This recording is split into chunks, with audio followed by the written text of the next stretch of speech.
오늘 아침을 여는 말씀은 시편 126편 1절부터 3절까지의 말씀입니다. 여호와께서 시온의 포로를 돌려보내실 때에 우리는 꿈꾸는 것 같았도다. 그때에 우리 입에는 웃음이 가득하고 우리 혀에는 찬양이 찼었도다. 그때에 문 나라 가운데서 말하기를 여호와께서 그들을 위하여 큰 일을 행하셨다 하였도다. 여호와께서 우리를 위하여 큰 일을 행하셨으니 우리는 기쁘도다. 할렐루야! 오늘 이 시편 126편의 말씀을 통해서 주님의 뜻을 깨닫는 지혜와 기도의 응답을 누리는 은총이 우리 모두에게 있게 될 줄로 믿습니다. 본 시의 말씀은 성전으로 올라가는 노래라고 제목이 붙여져 있습니다. 이 성전으로 올라가는 노래는 총 15편으로 구성되어져 있습니다. 예루살렘 성전으로 올라가는 계단이 총 15개라고 합니다. 그래서 한 계단 오를 때마다 이 성전으로 올라가는 노래 시편 한 편을 노래하면서 오른다고 합니다. 그리고 각 계단마다 감정이 있는데 오늘이 126편 7번째 계단은 기쁨의 감정이라고 합니다. 하나님께 예배드리는 성도가 성전에 들어가면서 과거 포로 생활에서 해방된 그 기쁨을 다시금 느끼며 하나님께 감사드리는 시편 말씀이 오늘이 시편 126편의 말씀입니다.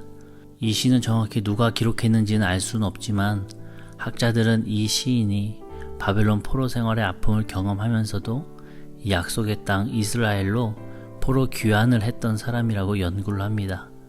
이 시인은 하나님의 성전을 멀리 떠나서 타국 바벨론에서 영적으로 방황하는 그 괴로운 생활을 하다가 바벨론이 멸망하면서 포로에서 해방돼서 다시 고국으로 돌아오게 되었죠.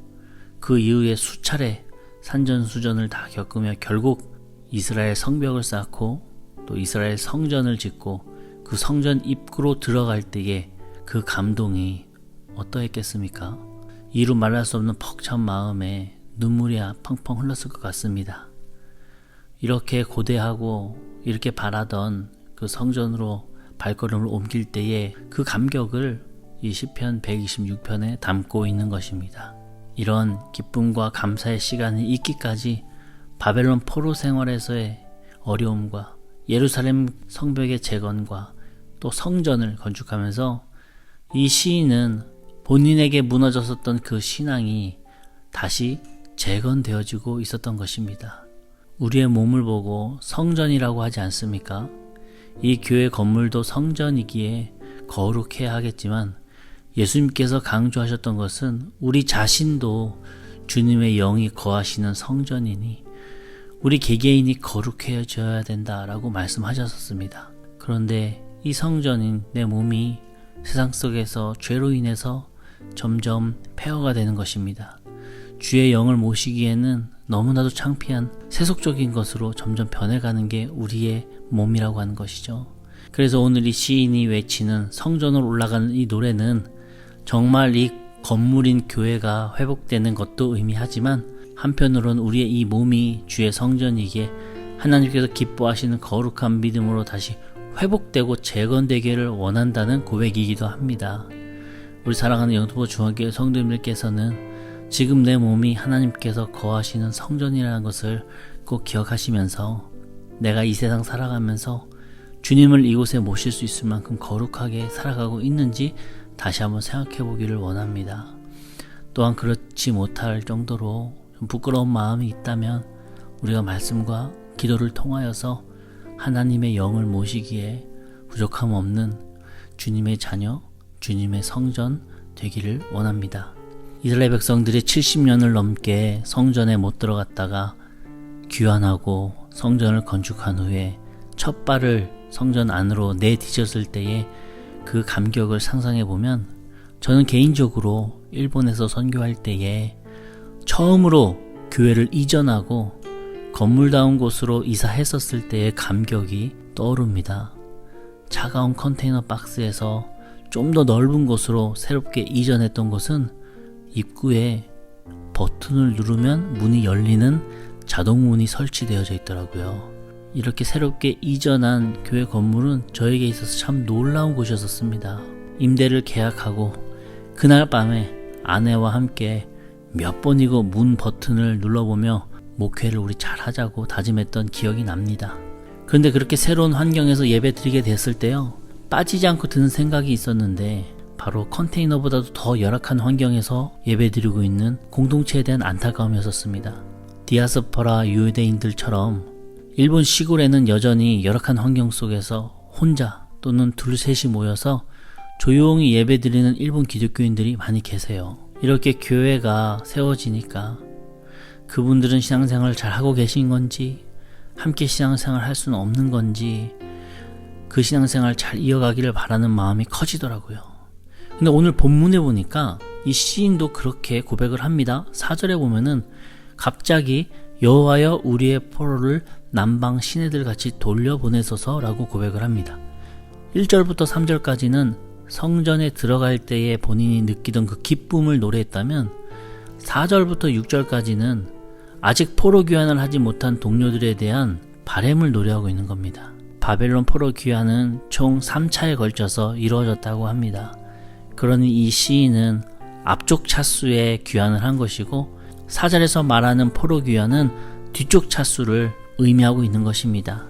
4절에 남방 시내라고 하는 것은 이스라엘 남쪽에 있는 네게브 사막을 의미합니다.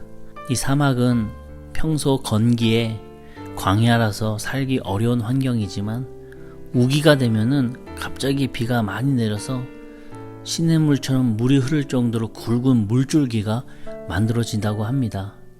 이처럼 지금 현실은 건기와도 같이 어려운 광야 포로 생활이지만 이 포로들이 사막에서 비를 만난 사람들처럼 기쁘게 하루라도 빨리 풀려나 다시 이 고향으로 돌아와서 생명 시냇물과도 같은 하나님의 말씀 듣고 함께 기도할 그때를 지금 손꼽아 기다리고 있는 이 시인의 고백입니다.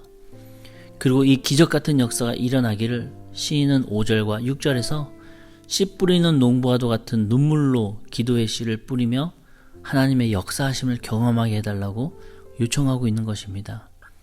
여러분, 이런 말이 있습니다. 하나님께서는 사람의 심은 대로 거두게 하신다. 세상에는 심어도 나지 않는 일들이 많이 있어요. 공부를 해도 성적이 나오지 않을 때가 있고요. 열심히 일했지만 일한 만큼 소득을 얻지 못할 때도 있습니다. 근데 이런 계산은 우리 세상 계산법이고요. 하나님의 계산법은 다릅니다. 지금 아무런 열매가 없고 소득이 없는 것처럼 보인다 할지라도 하나님께서는 때가 차고 분량이 되었을 때 반드시 심은 대로 나게 하시고 뿌린 대로 수확하게 하시는 역사를 약속하신다고 하는 겁니다. 우리의 신앙생활도 마찬가지입니다. 하나님 바라보며 주의 제단에서 눈물로 기도의 단을 쌓으시는 우리 성도님들의 이 기도가 절대로 헛되지 않습니다. 반드시 심은 만큼 거두게 됩니다. 그것이 하나님의 법이기 때문입니다. 그러니 지금 아무런 일이 없는 것과도 같고 오히려 더 악화되는 것처럼 보인다 할지라도 절대 좌절하지 마시고 그가 기도의 줄 붙잡고 하나님께 엎드리며 눈물로 씨를 뿌리시기를 바랍니다. 갈라디아서 6장 7절에 이렇게 고백하더라고요. 스스로 속이지 말라. 하나님은 업심여김을 받지 아니하시나니 사람이 무엇으로 심든 그대로 거두리라. 우리 사랑하는 영등포 중앙교회 성도님들의 삶에 포로와도 같이 묶이고 메어버린 것들이 있습니까? 그런 것들을 위해서 열심히 기도는 하지만 여전히 아직 어려운 가운데 계십니까? 오늘 이스라엘 백성들이 70년간 가슴을 치며 눈물의 씨앗을 뿌리며 주님께 매달렸을 때에 생각하지도 못했던 기쁨의 응답을 누렸던 것처럼 우리 성도님들도 눈물로 씨 뿌리는 자의 그 기쁨의 수확을 경험하게 되시리라 믿습니다. 주님의 영적 성전을 향해서 하루에 한 계단씩 오르셔서 오늘 7번째 계단을 오르신 우리 성도님들 삶 속에 묶인 것들이 풀리고 매인 것들이 다 벗겨지는 귀한 역사를 경험하는 주님의 아들, 딸들 되시기를 주님의 이름으로 간절히 축원합니다. 아멘.